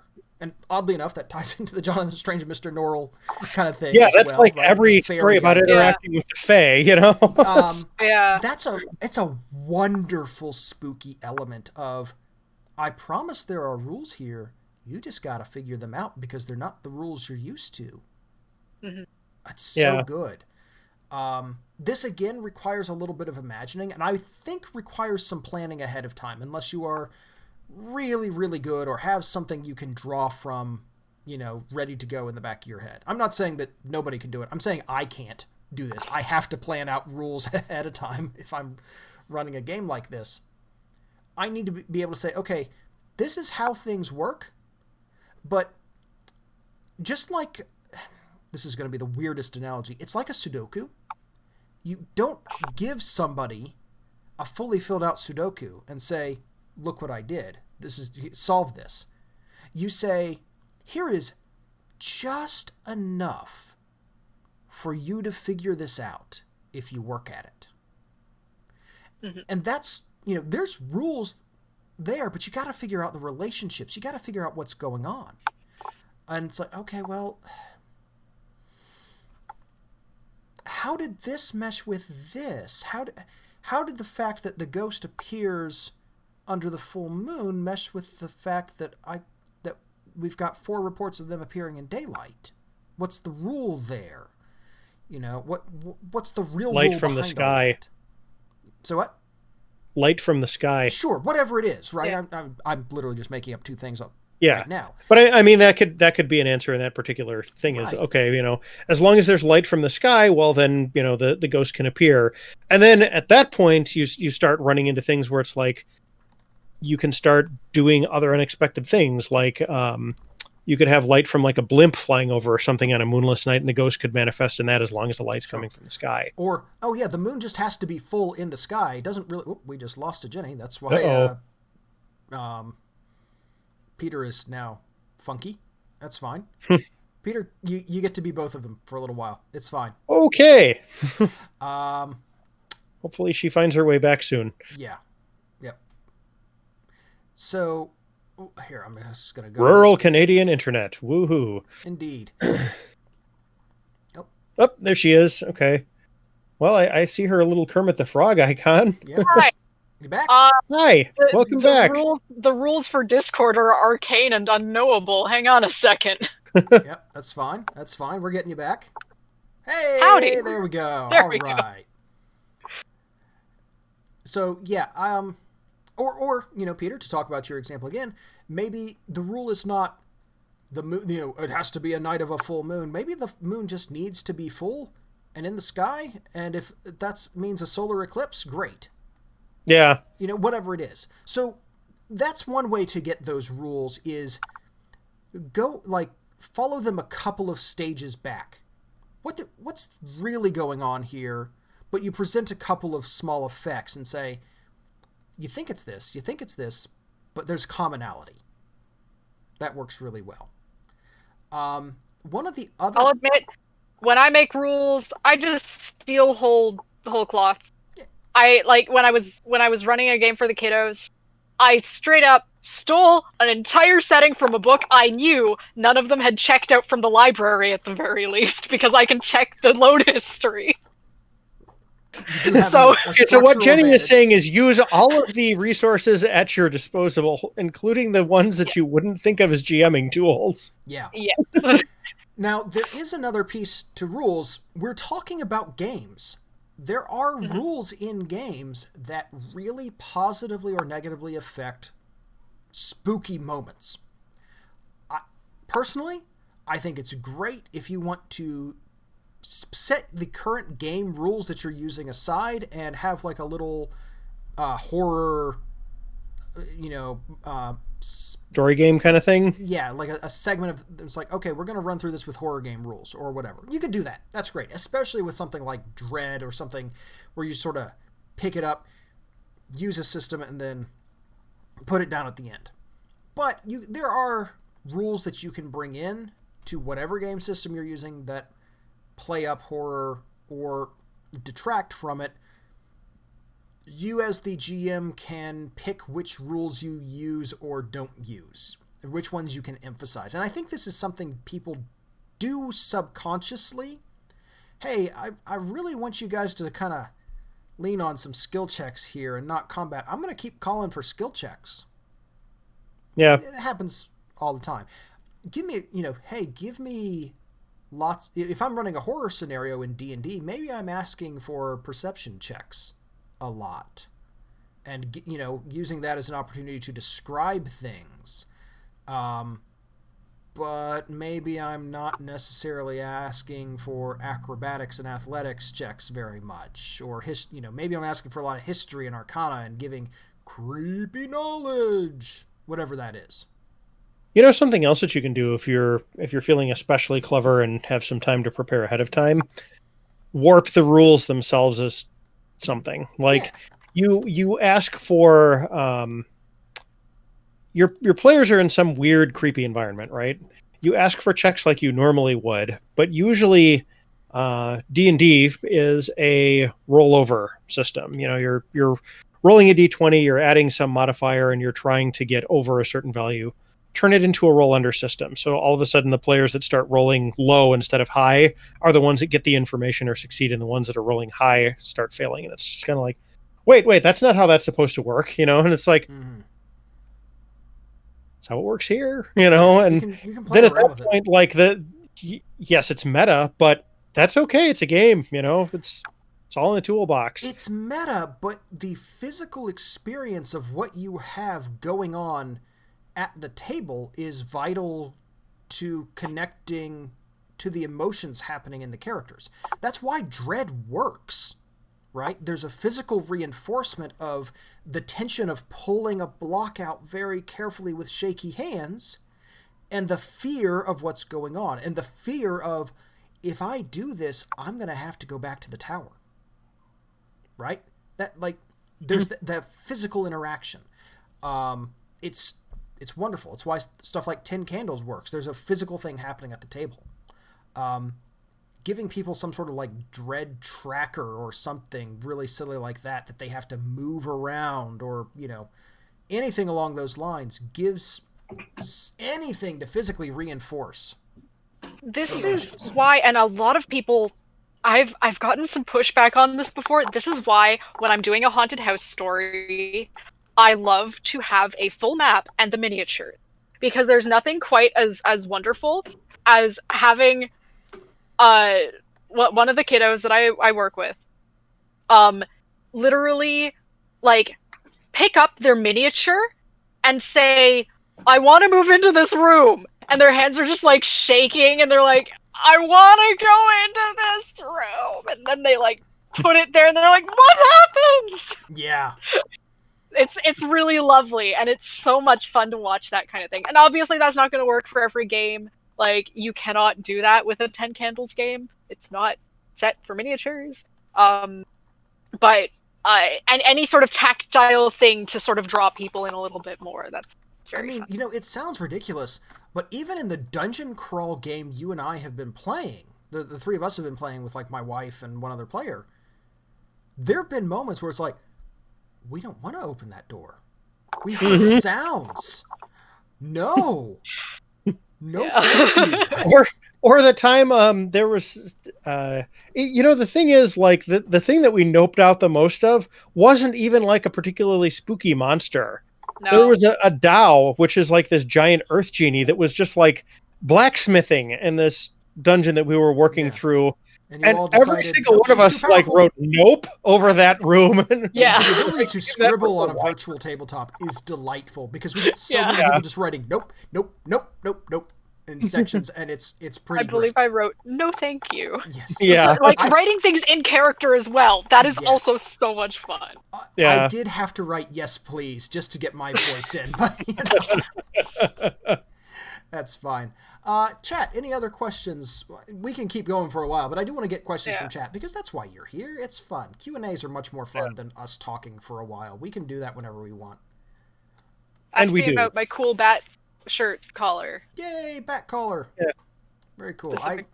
By the way, while we're waiting for that to come through, the thing that I held up was, this is Sandy Peterson's Cthulhu Mythos. If you look on page 72, they actually do, this is what I was indicating before, they do have a dread tracker. Yeah, nice. It's like an additional, it goes from unafraid to disturbed, spooked, afraid, staggered, panicked, paralyzed, and fainted. It works somewhat like the exhaustion tracker in 5e. Sure. So if you're looking for something like that to just kind of simulate how the player's mental, or the player character's mental state is deteriorating a little bit, yeah, this is one of my favorite 5e books in the first place. And if you've listened to the podcast at all, you know that I am, to put it lightly, not a huge H.P. Lovecraft fan. Yeah. But we are kind of a big Sandy Peterson games fan. Like, Sandy Peterson knows what's up. Yeah, yes. Like, I am a big fan of a lot of the caretakers of the mythos in the modern gaming industry. People like Sandy Peterson and Ken Hite. Great people. Yeah. H.P. Lovecraft himself? No. So, since we're talking about books, one really good way to bring in a spooky element is signs and symbols. Because A, these are wonderful handouts to include. Mm-hmm. Okay? B, you need something that kind of is like, what is... It's a mystery, and also a signifier of, oh, something's going to happen. Right? The pants. Jenny's smirking. The pants! It's the pants! It's the pants, yes. From our Saturday game, which I don't think we've ever talked about on air before. Should we talk about the pants? So, we've been playing Princes of the Apocalypse, which is basically a Temple of Elemental Evil transported into Faerun. It's literally what it is. It's a 5e redo of Temple of Elemental Evil.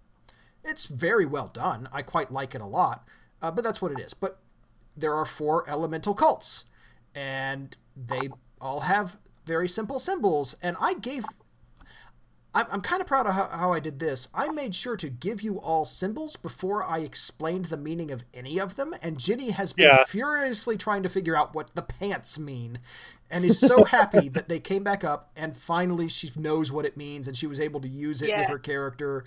But I was especially I knew it was like such a huge part of the setting too when it was like showing up as the cardinal directions on maps. Yeah, on the borders of maps and all that sort of stuff. Yeah, it's the pants. Because initially I didn't. Pants. They were just like these symbols that you'd put off in the side, and they weren't like integrated into the setting. I was like, maybe it's just some sort of thing that Grant's working on himself. Like I don't know. And then it showed up on maps. I'm like, it's the pants. It's the pants. Yeah. But one thing I do want to add to this. If you're trying to do a spooky game that's drawing from anything real world or not, there are collections of secret signs and symbols. This is a book I got from Barnes & Noble ages ago, just off like this might be just one of those cheapo, hey, we printed this, it's for the front section where they stack up all the cheap books kind of things. I don't know. But I got this and one on secret societies, and they're a wonderful reference.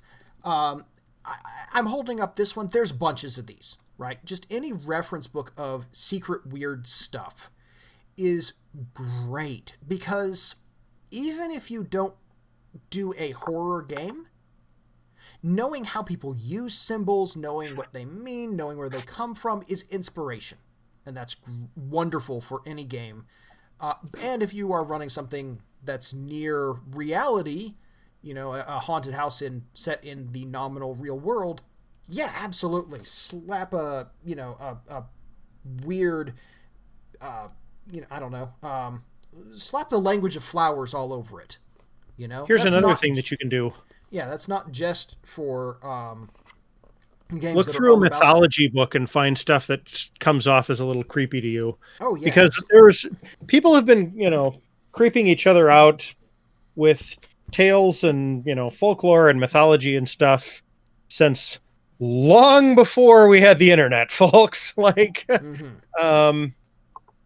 one of the things in here actually that I remember from flipping through it once, and I'm never going to find it in this huge thing while I'm talking on this call, I'm not even going to try, but it was something about like one of the earliest mythologies, and they did something that seemed like they were trying to keep people in their graves almost. It's like, putting like a heavy object over the bodies that they were putting in. It's like, boy, if you've got people who only have Stone Age technology, but they're already worried about zombies, that's something to work with there. Yeah. And that may not have even been like what they were specifically thinking. It's you're talking about like this ancient group of people. Maybe the heavy thing is like this was the something that we claim that this person could have lifted or something, and it's a way of honoring them, or who knows, but if you filter that through like your modern mindset of why would you put something heavy on top of a grave? Yeah, like there are things that like have baffled scholars for ages that grandmothers have figured out very quickly. For instance, there's like this one dodecahedron with knobs on it that they kept finding throughout like northern Italy and like the northern parts of the Roman Empire. And scholars were like, wow, it must be like some sort of, worship object kind of thing. And then there's this video on the internet of a grandmother figuring out that you can use it to easily knit and weave the fingers of gloves. Nice. Like, take the mundane and then make it weird, and then like try to bring out your pretentious inner scholar, and like warp the everyday into things you need. Yeah, purposefully misinterpreting things is great. First off, it's a fun exercise, right? Yeah. It's a game I play with kids all the time. My kid, he's like, hey, Dad, what's this? oh, well, clearly it's this nonsensical explanation I'm about to come up with that you know is obviously fake. And then, I get the dad, that means I've won as a parent. But that's fun to do as a GM because, first off, sometimes you can just get players to buy in on your nonsense, and that's great if you just do it in front of them, because you'll get the same thing. It's like they'll just pick up some stupid idea and run with it. Or do you guys in school ever go through the body rituals of the Nakarima? I have no idea what you're talking about. No. Oh, yes. Okay, so this is the Nakarima is American spelled backwards. And it's basically a worked example of what you're talking about. We went through this in one of my English classes where it's like they anthropologized like American healthcare, like, dentistry and hospitals and stuff like that, and looked at it through like the lens of like a primitive thing and just got everything totally wrong. And it's an interesting example of how, you're really kind of grasping at straws looking back at stuff, and also how you can take stuff that actually has a purpose like sanitation or something like that and make it seem like it's some unpleasant, awful thing that's just there to degrade somebody or something like that. Yeah, defamiliarization is always a powerful process as well. Real quick, we've got about 20 minutes left, maybe a little bit less. So if you have questions, please put them in chat. We want to hear those questions. Please don't feel like you need to write some massive, complicated, deep question. We're fine taking simple questions as well. They're good too. I'm trying to think. I had a thought briefly. Peter's doing the hour and a half stretch here. Probably a good idea.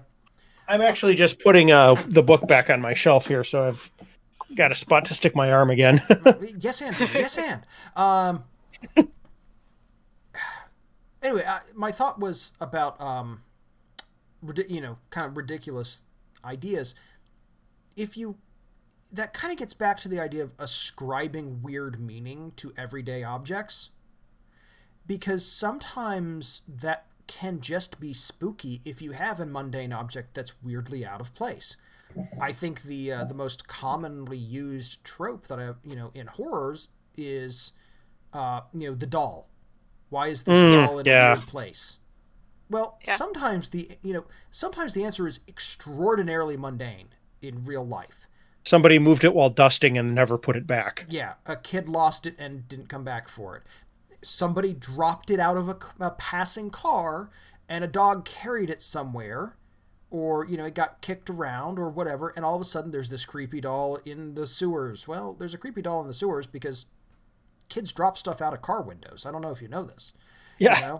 I saw a wonderful post on Tumblr a while back where somebody was like, yeah, I used to play with my toys until they broke, but I didn't want to tell my parents that my toys had broken. So I buried them in the lot next door.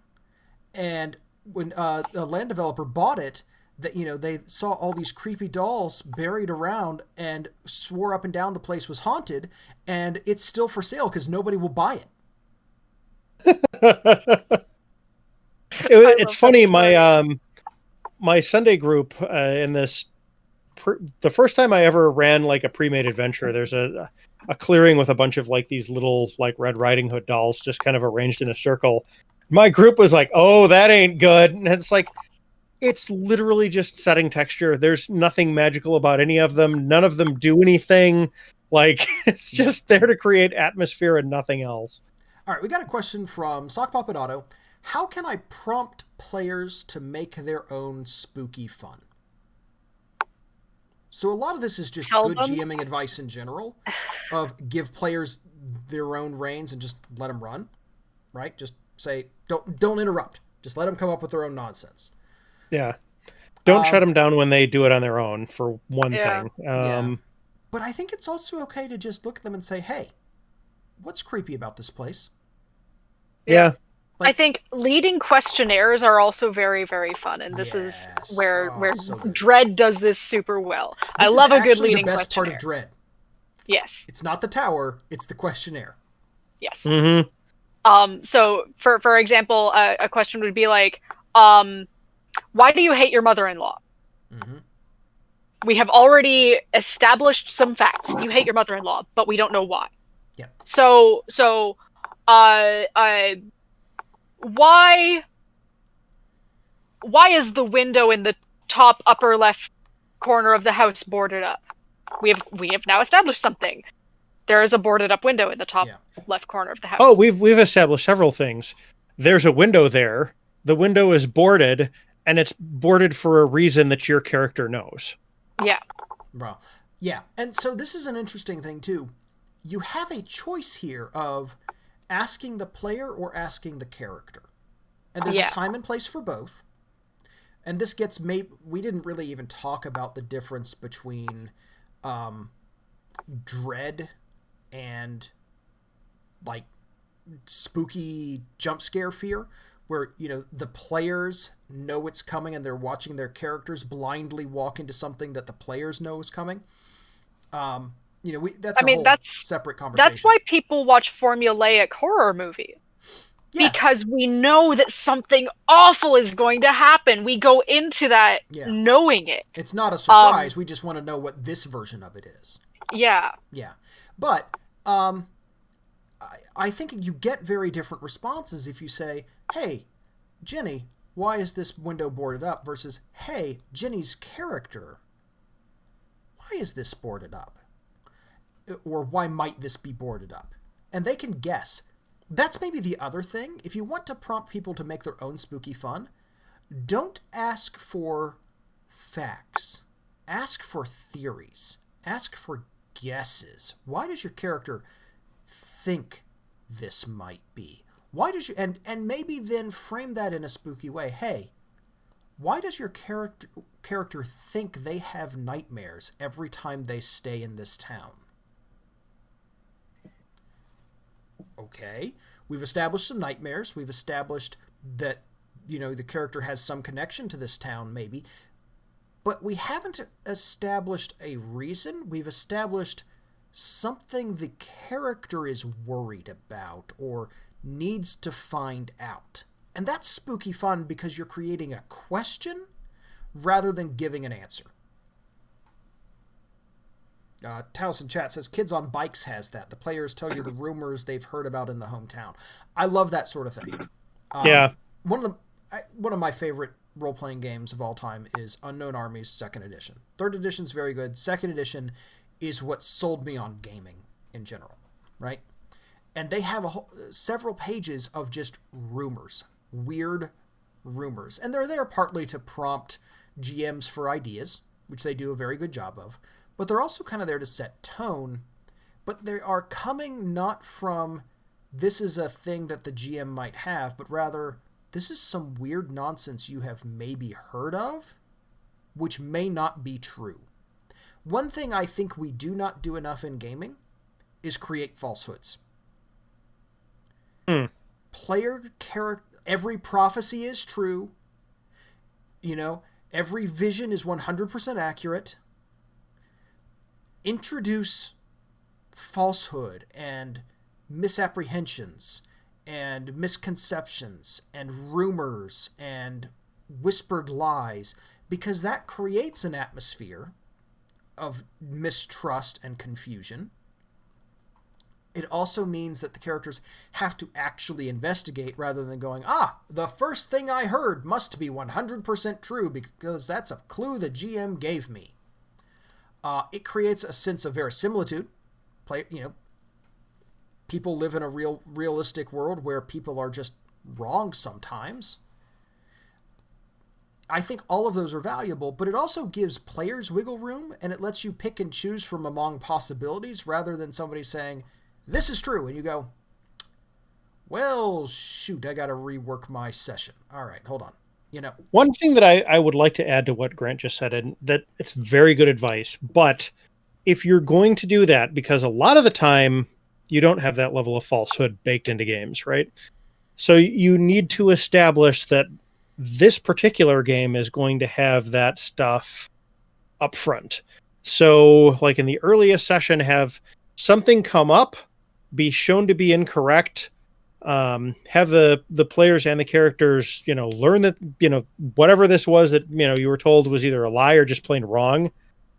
and do that, excuse me, do that at least, I don't know, 3 or 4 times or something like that before you pull back and start doing it without kind of signposting it. Because otherwise, you run the risk of having players that are used to just a very straightforward style get really frustrated or accuse you of like pulling a screw job on them or even retconning things or that sort of thing. And it can like damage the fun instead of enhancing it. Yeah, and to be super clear, what I mean is that characters may not always tell the truth. You as the GM should always be honest with your players, right? Yeah. Never tell them, oh, the difficulty is this. Oh, I lied. What I mean is character knowledge is fallible, and that includes non-player characters as well as player characters. I think even so, I would still establish it up front because a lot of the time games don't run that way. Yeah, it's 100% true. Do that. But I mean, as an extra layer, you as the GM must be honest. Yeah. All right, we got about 8 minutes left in our time slot here. This has been a fantastic conversation. Thank you, all of you in chat, and thank you, Jenny and Peter. This has been really good. Do we have any last questions? We have probably time for one more, maybe 2 more if we can get them short. So yeah, anybody in chat, fire them away. I do want to reiterate, just to follow up on Sock Puppet Auto's question here, prompting players to make their own spooky fun. Set the scene, and then please get out of the way. The best GMing advice I can give you is to shut up. And I know that sounds really rude, but like, when your players are talking, be an active listener. And when they are talking to each other, let them go. Let them do their thing. Because as soon as they start setting the tone that you want, I know you want to add to it. Don't. Let them do their thing. Not easy advice to follow. No. Especially if you have really interesting players. Yeah, or if you're like me and just want to hear yourself talk for hours at a time. That's why I GM. That's why I have a podcast. I will say, though, there is also such a thing as an artful interruption. Sure. Yeah. Like, or setting a time limit for something. So if the players are creating their own atmosphere, but like the house is literally falling down around their ears, like maybe put like an egg timer on the table. Yeah. Like there's nothing quite like the tick tick tick of an egg timer slowly going down, reminding you, oh, we gotta get going. Okay, let's touch on that real quick.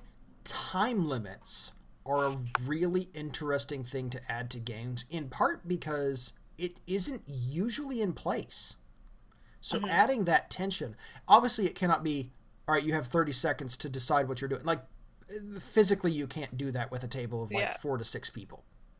But if you say, all right, guys, the timer's ticking, you got 3 minutes,